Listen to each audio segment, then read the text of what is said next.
With every product that we are launching in the market, we are trying to build something unique, something disruptive, and bring some new solution to the customers. Putting up the entire infrastructure and making the country EV ready, you need all stakeholders to come together. Today, more than 30 partners are there on the platform, and more than 11,000 charging points are on the platform. If the customer faces any issue, then there is a dedicated WhatsApp support and the CRM support, which is available from the app side itself. The chargers now going and having more than 10% utilization, some of the chargers, which means charger utilization is increasing, which eventually will result into the testing of the hardware itself, whether the hardware quality is good or not. EV charging is also going to be, one of the amenities now going forward, because more and more people will adopt for EV. Is there going to be a trend in India? Whosoever builds the second life of application will be the natural partner for those batteries? Or the recycling industry will be a separate set of people, second life of applications will be done by a separate set of companies?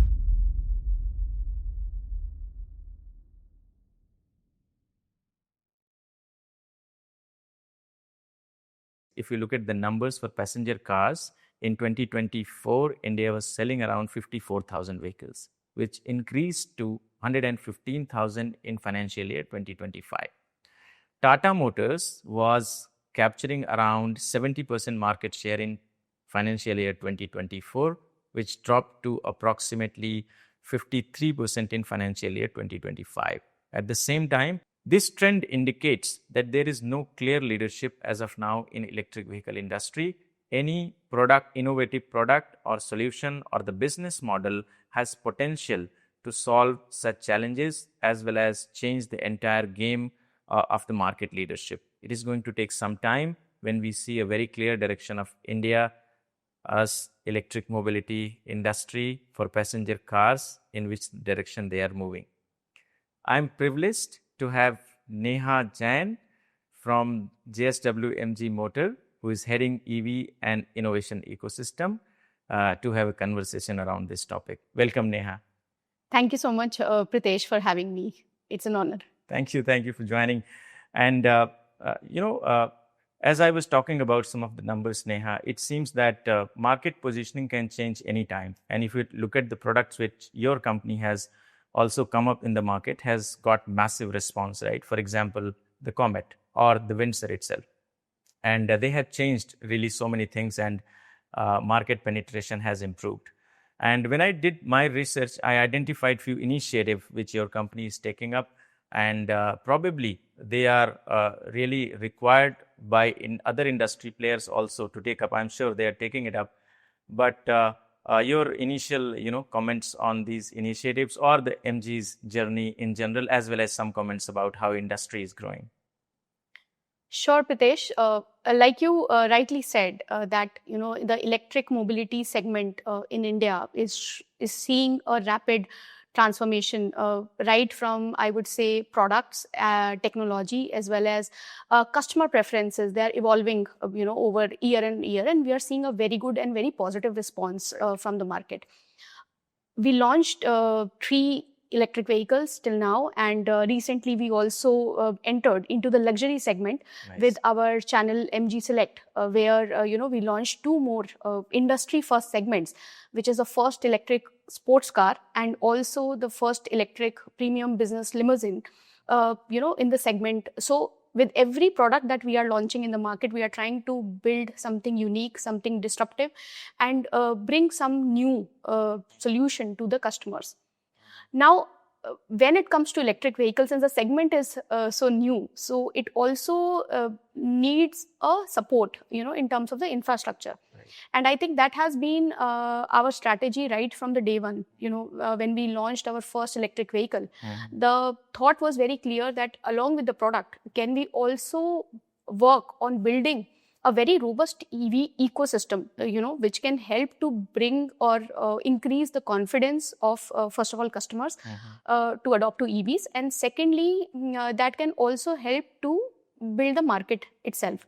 So right from day one, the thought was that how we can work with various stakeholders together be it in the industry, the new, I would say, areas like charging infrastructure, battery life cycle management, which are all the things which are new with respect to EVs as a product and as a category. So we started our journey with working with different partners, startups, technology partners, industry, then in fact our knowledge partners as well, to build that ecosystem, provide solutions to the customers' requirements, and also then evolve as the needs and the segment is also evolving. So that has been the journey so far. And if you look at passenger car industry in India, 80% is almost small cars, still 70-80%. And if you look at the estimations also in future, probably if we follow the government timelines by 2030, if I assume 30% penetration. So is is it makes a good business case for a company to be only in electric, or you think you have to have other powertrains also? What's the direction? Is it going to be pure electric vehicle company in India? So as MG, we want to focus. In fact, as JSW MG, we want to focus on new energy vehicles. So if I talk about how the space is going to be today, it is battery electric vehicles. Tomorrow there can be also new technologies, but all the future technologies which are sustainable, which are friendly for the customers, tech driven. So we call this segment as new energy vehicles, and this is where the focus is definitely going to be. Yeah, so I think entire focus is going to be on new energy vehicles, including electric vehicle, obviously, because there is a very clear direction how much and how the electrification is going to happen in India. Right. Right. So, Neha, when we talk about market creation, so there are policies through which India has also tried creating the market by giving incentives through FAME 1, FAME 2, and then PME Drive, and so many other schemes, right? At the same time, government also is trying to create the infrastructure. But infrastructure creation, if I see the entire ecosystem development around infrastructure creation, it is mainly driven by private CPOs as well as the government, whatever projects they are trying to build in India by putting money like 2,000 crores in PM E-Drive scheme. So there are two ways and two types of infrastructure is evolving. So do you think initiatives by private CPOs as well as the government projects are enough to support the entire electric mobility ecosystem is specific to passenger cars, or do you think OEM-led initiatives are more important and also very, very important, wherein they should also try to solve some of the challenges? I'll tell you from where I'm coming from. So whenever I do my study, I do my research, I identified there are so many challenges. Maybe because lower penetration, this is the beginning of the industry. For example, if you try as a customer, if you're trying to find a charging station, really that becomes very difficult, and you have to look at the Google and then find out the nearest charging stations, then go to some particular application, download it, and load the kind of money into the wallet, and then go to the station to find probably it's not working, or charging gun is not in a good shape. In case you face any problem, a technical problem, there is nobody to support. Call center is not responding. Things are manhandled. The unwanted vehicle is parked there. Safety, security challenges. No nearby places to There are so many challenges. What I'm trying to communicate around it. So I think MG has also taken the initiative of eHub, wherein they are trying to bring the different service provider on board. If I go back and see how globally this has happened, the Hubject model on which they brought all kind of service providers on one platform, but eventually what happened, the OEMs started collaborating directly, so that business model itself is facing some kind of sustainability issues. So is there any initiative which MG is also taking, like eHub, in which I think you have integrated 28 CPOs on your business, and you claim that 80% of the fast chargers, which is 8,500 in numbers, is already on board. So is this statistic correct, and how it is helping your company? Sure. So again, a great question, Ritesh, because when we have seen the market evolving, so first, the good part is that when we started 6 years back, the penetration of the DC chargers were were quite negligible. We always hear this chicken and egg story. Vehicles are less, so the chargers do not have the ROI, and vice versa as well. So I think the good part that we have seen in the last 6-7 years is that along with the vehicle sales, there is also a wider penetration of the DC charging and the public charging infrastructure. We also need to understand one point, that when it comes to EVs, public charging infrastructure and home charging infrastructure, they also go hand in hand. That is why, as an approach, when we started, addressing this concern, because this was the first concern that comes into the mind of EV customer. So we started building on different type of solutions, because one approach can not fit everyone, right? And in every scenario. Correct. And since it is EVs is a mobility solution, so it cannot be a general one case. You need charging, or you need a top up, when you are traveling, when you are at home, when you are, doing intercity travel. Right. So there are different kind of requirements. So as a brand, what we first tried to approach is that what are the different requirements, and then secondly, how can we provide a solution around it. So since the launch, we provided solutions on both the categories, which is home charging and the public charging. So when it comes to home charging, we all know that majority of the home charging, majority of the charging happens at home, today for four-wheelers. So first thing is to provide robust home charging solution. And that is why with our products, we bundled, the comprehensive charging package. Yes. And not only the charger as a hardware, but also the last mile solution to install those chargers. Because providing charger as a equipment is one thing, but how will you ensure that the charger is safely, correctly installed in your home? And we know the vastness in the country, right? So all customer homes are also unique. Yes. So it may be a high-rise building, it may be a parking, it may be a bungalow, it may be a condominium. So how do we provide a standardized and safe solution for your home charging needs? So that is the first part that we worked on, and that is where you see what we comprehensively call this strategy is a 6-way charging infrastructure, which starts from the portable charging cable that you get with the car. Okay. So this is your portable cable, you can carry it anywhere, and this is kind of your emergency solution as well, because if you don't find any external apparatus or charger, then at least you can plug in and charge your car. Then the second is obviously your AC fast chargers, which you get complimentary with the car, and you can install it at your location of preference, house, office, wherever you prefer to charge. And then for your intercity or long distance needs, or for emergency needs, this is where the public charging requirements came into picture. So we started working on that first through our tie-ups with charge point operators, with leading charging players in the country, to build a fast charging network starting from MG dealerships itself. So we did this collaboration again, because putting up the entire infrastructure and making the country EV ready, you need all stakeholders to come together, and we are very glad that we partnered with with the partners who share this vision with us. So we started with developing these fast charging infrastructure at MG dealerships. Then we collaborated with a lot of partners to set up the charging infrastructure at intercity points or highways. So if you see the last 6 years, here again the penetration has become wider. Now DC chargers are available across national highways, and this is the contribution of the charge point operators. Even the government is pushing and supporting it a lot. And then with the increase in EV sales, there is also a demand that is getting generated. So that is how the story is getting strengthened, and we are glad that now numbers are increasing, and customers are also finding the solutions and the charging infrastructure.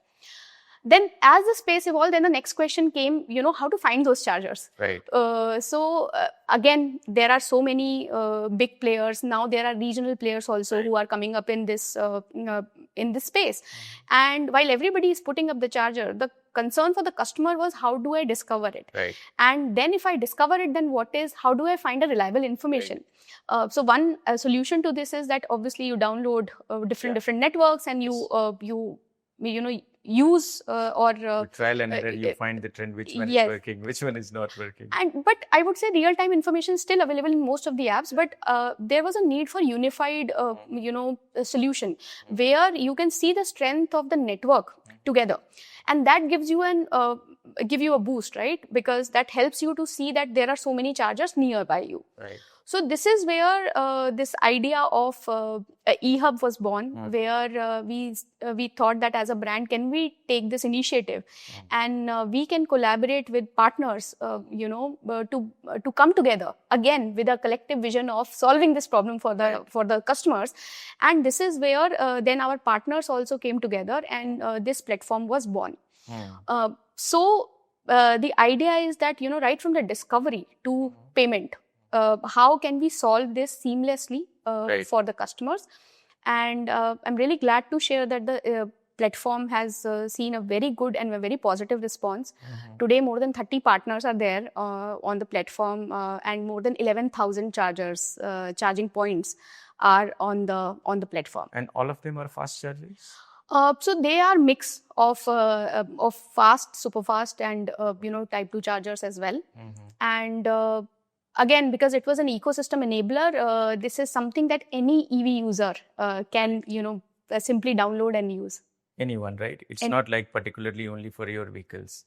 No, so any EV user can use it. Yeah, I think this approach is ideally better also, because if ecosystem evolves, any particular OEM will also get the benefit. I think the Tesla also did the same when they did not restrict, charging station setups by opening the PI. So my next question to you is that these 11,000 chargers which are on your platform, that is eHub, right? And so majority of them are like set up by different CPOs, the 30 partners which you are mentioning. Yeah. And then you are bringing them on one platform. Yes. So that it's very easy for any customer to, choose the charging station nearby wherever they are. Yes. And so these charging stations are not set up by MG, right? Or some of them are set up by also, like your dealership chargers or... Yeah, so we have different models. So in some areas and some locations we have set up ourselves, and the other chargers are set up by the charging players. So on eHub you can find all kind of chargers. Right. Yeah. So Neha, like the challenges which I initially discussed, right? So many challenges are there around the infrastructure which is already created. So I'm sure these stations are managed by those particular CPUs. Yes. Which means if there is a problem, probably they are going to solve, not a integrator like you. So is there like how you are actually improving the quality of the charging stations or the convenience towards customers? Is it providing the reliable information about the nearby chargers, nearby some information, real-time information about the chargers, or what value addition MG is giving? One is obviously one of the biggest value addition is that I don't need to download 25 plus applications. Yeah. But I'm sure because you're bringing them on one platform, and obviously there is some revenue sharing and other things happening through the CPUs. So is there any control on CPUs or any advice or direction to improve, or maybe you are collecting some consumer feedbacks and giving back it to the CPUs? So since this is a customer platform, so yes, we do get a lot of feedback and also inputs from the customers. Right. So this platform is managed where we have integrated the charging players and charge point operators through open charge point protocol, right? Okay. And secondly, what we have done is we have integrated their APIs so that the information which we are showing to the customers, they are real time. Okay. So you can see the status of the charger, availability status, tariff, connector type, all those information is readily available. Right. Then even after that, if the customer faces any issue, then there is a dedicated WhatsApp support and the CRM support, which is available from the app side itself. From your side? From the platform side. Wow. Yeah. And even after that, there is some issue which, need, I would say, a deeper collaboration with the particular charging point or a charging partner, then we work closely with them to share this feedback and input with the charging partner, because in the end, see, EV customer is very important for both us as a brand and also for the charging company, because they are also doing their best. So the customer, both are in the business to serve the customer, and if there is any gap in the question, input, support required, so both the partners and us, we work very closely to address those concerns for the customer. Yeah, that's amazing, because in a collaborative way, I think the problem can be addressed much faster than if you are trying to help, and at least you are providing one level up, one level monitoring and feedback system. Yeah. I'm sure if you remember our conversation when we met last time in the event, Karthikeyan was talking about the chargers now going and having more than 10% utilization, some of the chargers, which means charger utilization is increasing, which eventually will result into the testing of the hardware itself, whether the hardware quality is good or not. Second is making obviously the profitable business, which is very much required for all the CPOs. And I think this is the time now, in at least a year or so, the situation is going to come. So in your observation also, the utilization at public chargers is increasing, or still it's mostly happening at home charging location? My question to you is charging utilization increasing at infrastructure, or still at nascent stage and limited utilization? Yeah. So, Pritesh, like I said, so in EVs, home charging and public charging, what I believe will still go hand in hand. Yes. Right? Because, home charging has its own convenience. You don't have to go anywhere else. You can come back and, charge at your convenient place, your convenient parking spot. Yes. Also, when we talk about EVs, we always believe that EVs are not only product, they are a lifestyle. And since years using conventional vehicles, we are attuned to a certain behavior, right? That whenever we are out of fuel, we will go to a fuel pump and we'll top up and we'll get the fuel. However, with EVs, you see the convenience is that we can have our own fuel source at our own locations. So that is one very big ease if you see from that perspective. Secondly, and that is the reason why if you see globally or even in India, home charging still forms a majority share, around 85 to 90% charging is still happening at home. But then again, because obviously the cars, there are, now thanks to the evolution of the battery technology, you have advanced battery chemistries, higher driving range. So EVs, if you want to make EVs mainstream and make them the first vehicle in the family, not the second, right? So then obviously we need to answer all the kind of requirements that in that scenario can ask for. So in this case, so if you want to go long distance, if you are stuck somewhere, if you are going intercity with long range electric vehicles, then you need solutions which are intercity on the highways, etc. So in this way, I would say that obviously when more and more cars will be on road, the utilization is expected to increase. Right now, also even in the DC charging, front, if you see, there are different segments which have different utilization. Right. So for a business case, for example, if you're looking for a commercial purpose or a fleet utilization, the utilization might be still higher than from a normal retail customer.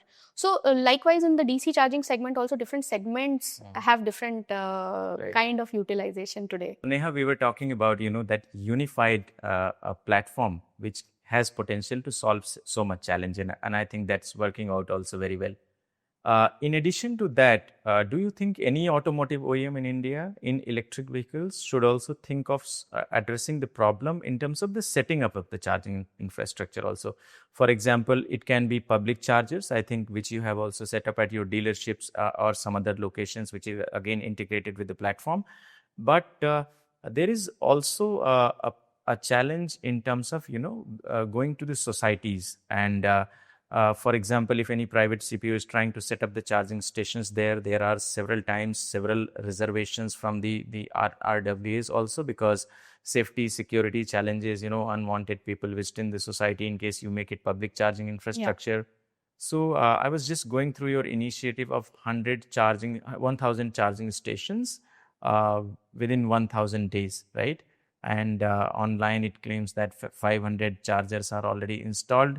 That too are the Type 2 AC chargers. So just wanted to hear that initiative and how is it working? Sure. So, I spoke about that six-way charging infrastructure. Yeah. So, community charging again came as a vertical where we thought that we need to build or do something about it. Uh, and one another learning from the customers and from the market was that to buy EVs first, you need to get that confidence. And we generally whenever it comes to car purchase, we always ask our friends, family, relatives, and our peer group influences a lot when it comes to car buying decision.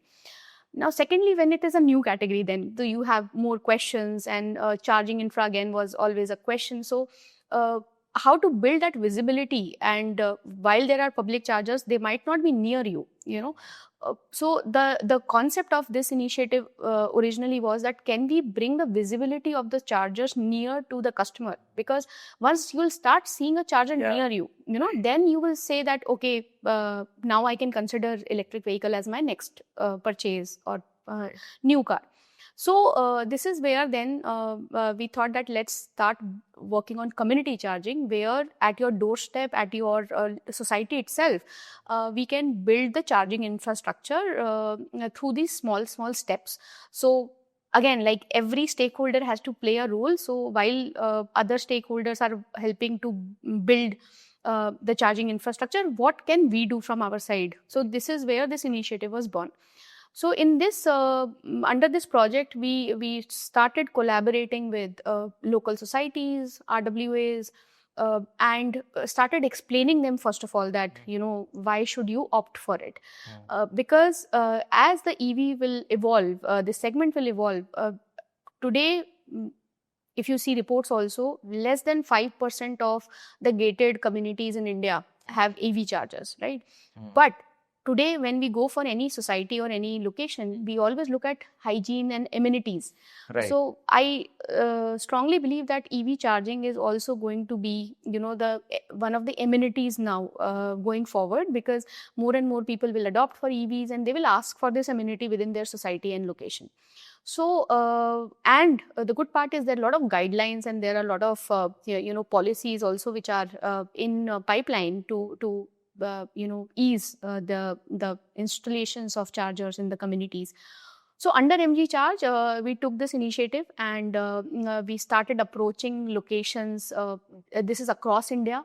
And again, the chargers here are both public, semi-public, because we also understand that some societies might have restrictions. Right. So in those cases, they may opt the services specifically for their visitors, guests, as per their rules and regulations.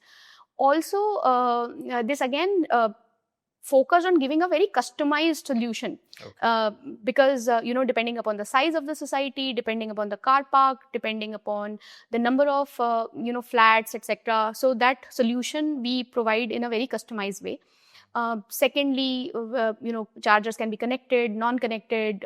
They can be, like I said, public, semi-public, restrictive. So you can opt for number of options and start building that society as EV ready. Right. So that was the basic thought behind it. And today we are more than 700 chargers already installed here, and we are progressing in this journey of building this community charging infrastructure as well. Right, right. Nice. And I could never think about, how the idea was born, because the visibility was the new thing which I learned from this conversation. So as you said, 700 chargers are already installed, right? And is there any plan to go beyond 1,000 also? And how is it like overall feedback on the entire initiatives? Now RWAs are more open for such things. And also, as you said, this can be one of the unique selling points also for future upcoming societies. Right. So response-wise, I would say the response is really positive. we have also now partnered with a lot of startups and other service providers who can help to build and provide this comprehensive solution. This also helps to create education and awareness in the RWS, because what we have understood and realized is there are a lot of myths and questions in minds of customers. And even RWS have the similar questions, right? That where can you put the charger? Correct. Will it work in a extreme weather? Will it work in rain? Is it safe? So many questions, and this sometimes probably stops you from planning for it. Yeah. But when as a trusted partner, we are there to solve the solution, give you answers. So then they feel it is more trusted solution, and they love to work and engage with. We've also seen a lot of players who have actively started engaging with it, and now they are expanding it to their multiple projects. So that gives the confidence that what they are seeing in the project, and then the value that they are getting out of it. Right. Yeah, I think 1,000 obviously is a good number, but collectively, all kind of OEMs can think about putting up more charging stations, type 2, I think, which at least solves some level of problems around charging infrastructure. So that's really initiative. And as I said, like, it can be one of the unique selling points, the USP for upcoming societies also. Yes. Not only this can be one of the unique selling points, but in case you replace your generators, the diesel generators, with the batteries and provide the backup with the battery, that can be the second level of satisfaction or the unique selling point for the societies in future. So with this, I would like to switch our discussion towards your initiative. In general, industry has been facing, if I go back and understand what was happening around 2015, 16, 17, everyone was like very much talking about the pricing of the batteries, which battery chemistry is going to be in India in longer period of time, whether it is the debate between LFP, NMC, LTO, all kind of batteries, whether there is a possibility of semi-solid state batteries, solid state batteries, those kind of things were majorly discussed. But that time also, I'm sure all automotive OEMs must be thinking about what to do with the second life of batteries. Yeah. So if you go in the market, there were that time very limited companies. Yeah. Neither the automotive OEMs or the third party service providers who had thought about what can be the second life use cases of these batteries. Yeah. Obviously, there were so many use cases. For example, Nissan has a use case in China, in Korea. Some use cases were there, but again, like peaking power plants, those kind of pilots were happening. But if I come back to India, the number of companies which can build such solutions were limited at that point in time. I'm sure your company has also debated around it. But then emergence of recycling companies have happened in India, and that has become really very, very fast. So they are kind of becoming the obvious choice for any OEM to reach out and ask for building a solution with their batteries. Yeah. So when I see your initiative of Revive, and there are projects being done by Batex and Vision Mechatronics or Loham, and then the Lyco Materials. So why these 4 pilot projects? First of all, you can talk about why this initiative and why it is important, and how can it help your business success, and then what kind of solutions, and why many partners, why not only one, if you can just talk about. Sure. So batteries are the heart of electric vehicles, and one part is in their first life in the automotive use. Obviously, batteries can run very long, and we all know it, right? Because these are stable lithium-ion batteries, and they are designed to work for years. In terms of their capacity and providing the ideal range. Right. Now, what happens when the first life gets over? So what should we do about these batteries? Should we throw them? Should we repair them? Or, what should be the end of life of these batteries? So these are the common questions that comes in the mind of customers. Uh, when we launched, in fact, before we launched our first electric vehicle in India market, we were very clear that we will not go to the market without an answer to these questions. So, what happens if a battery is damaged? How do we recycle it? There should be a solution to all of these, so that this supports the sustainability as well. Because end of life, for the end of life of the battery also, we have to be equally responsible. So with this thought, we started our tie-ups with players who were into recycling of EV batteries, then who can also work on innovative solutions to repurpose the batteries to extend their lifespan. Because after the first life as well, there's a lot of life left in a battery, which can be put in alternate uses. Yeah. And that can first help you to extend the lifespan. Second, it can give you very low cost energy storage solutions, through different use cases. And it will also help you to bring affordability, because a solution with a second life battery will always be cheaper than a newer battery solution. So with this thought, we started working on that. And since the space was new, so you're absolutely right that initially, the number of players working in the space were very limited. Right. So we had to explore, wait, try, experiment, fail, then start again to work on these solutions. And we are glad now that we have partnered with so many partners now who are working with us to build these use cases. So the thought is that how we can deploy these batteries back in terms of community applications, sustainable use cases, and then see the viability in a longer run. Right. So this is what Project Revive is all about. Understood.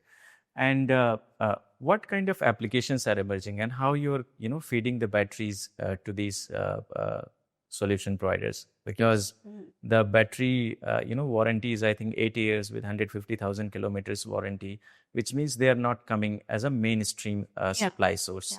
But I think they are coming either some problems with the batteries, testing failures, etc. So in what quantity currently these batteries are available? So you're absolutely right. See, these batteries are quite limited in number because, there might be some damage to the battery, for example, and it can be numerous things, right?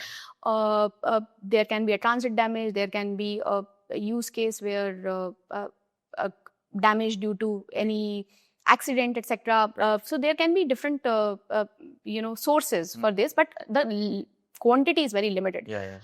What we are doing is that is where, as a pilot, we are exploring these batteries to start with and building solutions around it. So, for example, one of the pilot project that we did with IIT Delhi and with BATEX is that how to develop a off-grid charging station using the modules of these batteries. So second pilot we did was a BESS solution again. We have deployed it in a few schools for a school electrification project. Also, in one of the use cases, we have also deployed it, in a community bakery to support sustainable rural livelihood as well.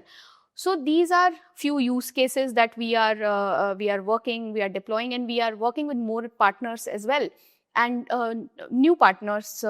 Also, we are open to work with to explore multiple use cases. So how has been the result of these pilots? For example, let's take the example of the school project, a school electrification project, I think. Yes.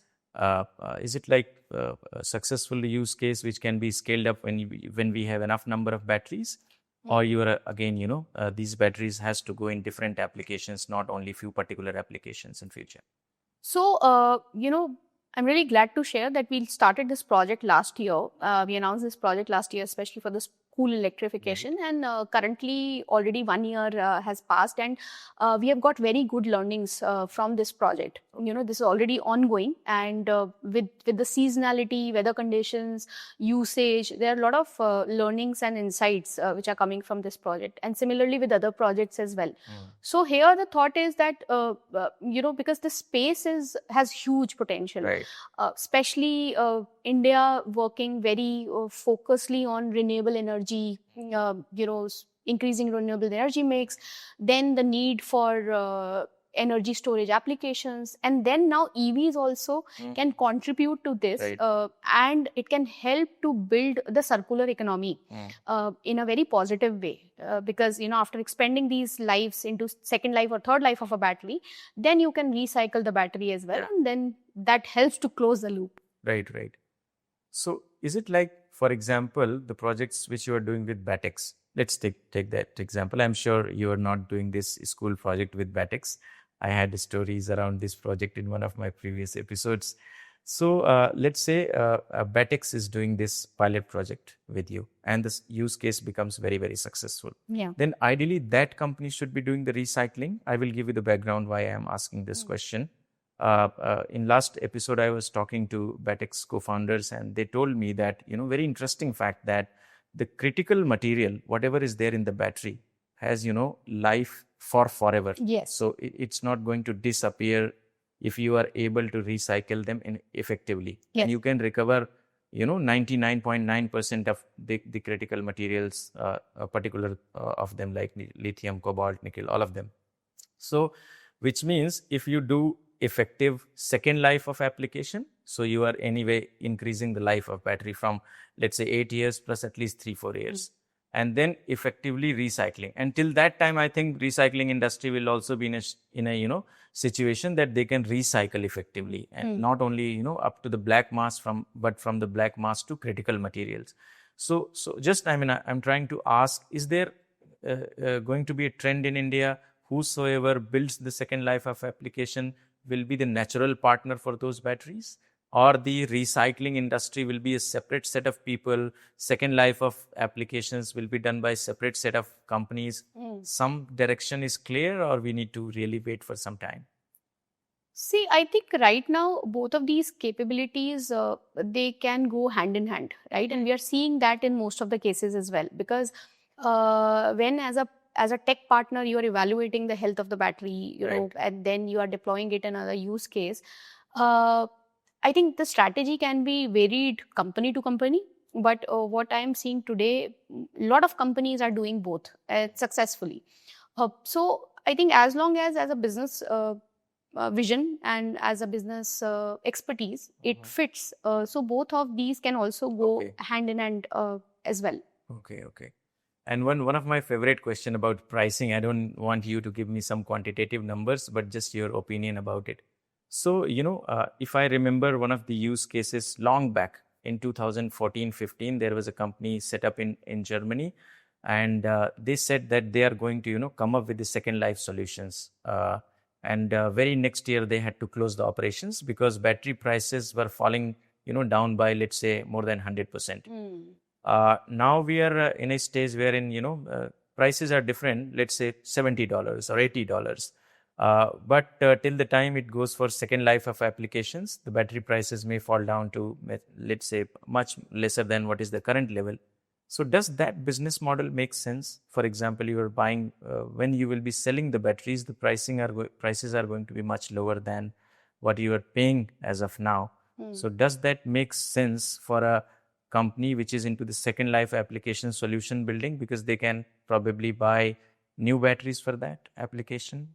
Or just your opinion. So I think, Pradesh, right now as a country and as this segment, we are still in a very nascent stage. Right. These things are going to evolve. And what we are seeing today and what we are attempting today is that how we can explore, test, do pilots, and have learnings out of it. So we can fail in some of them, and we can succeed. But today, right now, but it's the right time and the right place to attempt these kind of project solutions. Because one thing is that in terms of battery, how batteries can be repurposed. Secondly, we also have to see that as a country, how our energy requirements are increasing, and how the entire stationary battery energy storage system, we see a huge opportunity there, and how can EVs can work collaboratively to build that side. Are you taking, is MG Motor taking, JSW MG Motor is taking some inspiration from outside markets, because probably they have done such kind of projects in other countries, that what kind of second life application will make sense, or Indian ecosystem is so unique that you have to think about a very new use case in India. I mean, is there any successful business model which is already there, which you can implement in India, or it's all trying out and coming out with the India unique solutions? So I think from an approach perspective, there are so many learnings available globally and in India. So as an approach, we should always look for learnings, learnings and insights. However, when it will come for implementation, so we need India-specific solutions for sure. So we can use those learnings to build something which is specific for India, or which is unique for India. And I'm glad to see, because as a as part of the innovation vertical of MGI, I also work with a lot of startups and tech partners in the space, and I'm really happy to see how this entire space is evolving, with more and more startups coming in this space and providing unique solutions, because we strongly believe that startups in India are bringing the new age solutions and bringing solutions to the grassroots problems here. And a lot of names you have taken, and some of them are startups only, and who are working now and doing great. So that is our approach, and I think we should definitely take all the learnings, and we should build something which is very specific for India. Very specific for India. Yeah, that's nice. Because, obviously there are not very clear-cut options or solutions which have emerged around second life of batteries, but obviously there are some, indications or conclusions around which, especially around the, providing the backup options. That is one use case wherein these batteries are going to definitely work, and that can be thought. And also, in my opinion, we are going to have companies which are going to tackle both second life of batteries as well as the recycling part of it. Right. And recently I learned that recycling itself is a very R&D heavy process. It's not very simple recycling of like lead acid batteries.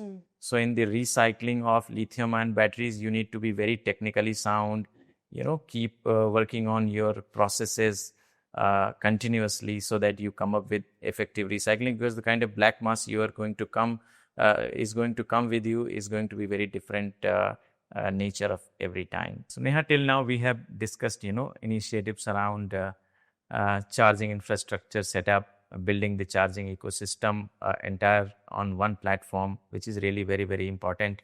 We also touched upon the battery ecosystem and the need for a very good use case or the solutions around second life of the applications. We also touched upon recycling part of it. If a very off topic probably, when I was supporting and understanding some of the policy initiatives which India has took, and if you go back and track FAME 1, FAME 2, then your PME drive, there was always one talk that probably which scheme is successful and which scheme is not successful. When industry gave this opinion that FAME 1 was probably not a very successful opinion, a successful scheme, but the ideas from policymakers were very different. They said that it was a pilot scheme, and at least they were able to bring a lot of awareness to around electric mobility to the people. So that awareness is really very, very important about around the electric mobility. So and there were also discussions and debates whether we should include that in one of the policies. For example, this much budget, let's say 100 crore budget for creating the awareness, creating the campaigns around electric mobility, but that has not happened. Do you think the responsibility is now on the ecosystem players, mainly automotive OEMs, because they are selling the cars? And the EVpedia initiative, which JSW MG Motor has taken up in India, if you can talk a little bit about it. Sure. So again, to develop any new category in any segment, there are always questions and there are always sometimes doubts also when it comes to making a decision. So this was also when we did our social listening, we heard customers and all. So obviously there are a lot of questions that are in minds of people when it comes to EV. And then you go for search, you find lot of information. Yeah.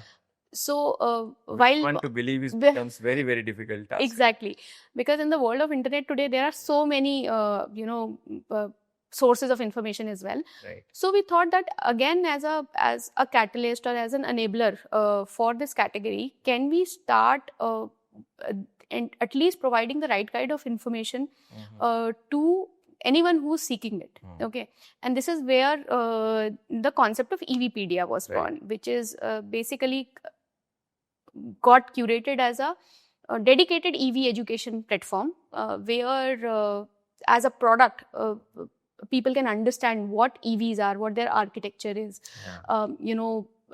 We have always questions related to battery, cost, range.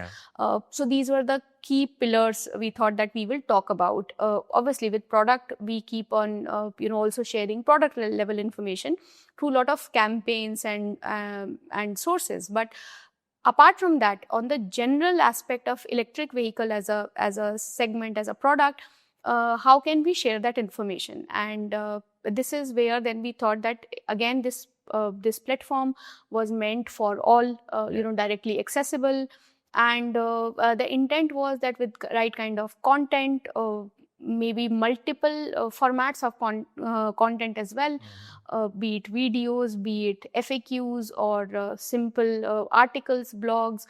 How can we provide that information to the customers? Then, and not even the customers, if even if you are a student, even if you are an EV enthusiast, you want to know something about it, then can we provide a reliable source of information about that? Right. So this was the thought behind EVpedia. I have seen some of the videos very informative when I was preparing for it. For example, cost benefit analysis, how to choose EVs, what to look for, as buying factors, and what all criteria we should consider. And some literature also I have gone. So I think it is coming out very well. But any plans to scale it up further, and maybe potential collaboration with institutes or universities? Any some thought around it? Definitely, because this is the area which will keep on evolving. There will be new news, new technology, new advancements which will keep on coming up, and that is what people would like to read about. What we also did was, as a collaborative approach, again as an industry, we also tied up with a lot of knowledge partners here, because we as an OEM, we can also share information, but there are a lot of other aspects in the ecosystem. So we partnered with a lot of knowledge partners, across the industry, to also share their insights and information, which can help to build this as a comprehensive repository of the right kind of information. So this is what we are doing, and we'll keep on evolving and updating this platform as well, so that it can provide the right kind of information to all the stakeholders. Right. Thank you very much, Neha, for having here and for such a nice conversation. So today we discussed about nitty-gritties around putting up a charging infrastructure by any automotive OEM, then also bringing different charging station providers, the CPOs, on one single platform by including OEM-led infrastructure developed as well. And then we also deep dived around battery energy storage and how Second Life can play a vital role in bringing the extending the life cycle of the battery and eventually going for effective recycling. We also understood about the need for knowledge creation and education to the customers in a very proper way. And in conclusion of the conversation, what I can say is electric mobility for any kind of ecosystem player, including automotive OEM, is all about partnerships. If I go back and recall the conversation which I had with Neha, whether it is putting up the charging station, bringing the charging stations on one platform to provide the solutions around consumer issues, or the finding out solutions what to do with the batteries when they are gone from their first life, and there is a need for use case for the second life of batteries, or even educating the consumers. So in nutshell, we can say that one of the success parameters is how any ecosystem provider, including automotive OEM, is collaborating with different stakeholders. Thank you very much for watching. Stay tuned for more episodes. Thank you very much, Neha. Thank you. Thank you so much.